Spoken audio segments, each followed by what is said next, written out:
ตาเนี่ยนะคล้ายមានលេខ53នៅក្នុងទូរស័ព្ទដៃតាំងចិត្តក្នុងការស្ដាប់ទាំងអស់គ្នាเนาะចាអបអរសាទរមែនតើបើសិនជាបងប្អូនទាំងអស់គ្នាមានលេខទូរស័ព្ទ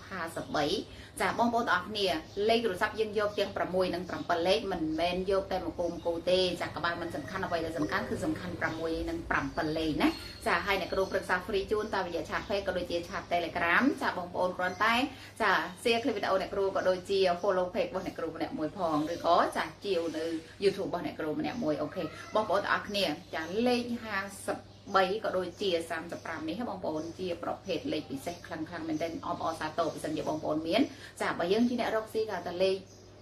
ភ្ញៀវតែងហើយតែងទៀតបើមន្ត្រីរាជការតាក់ទងនឹងលេខឡើងស័កណាបងប្អូនអរគ្នាចា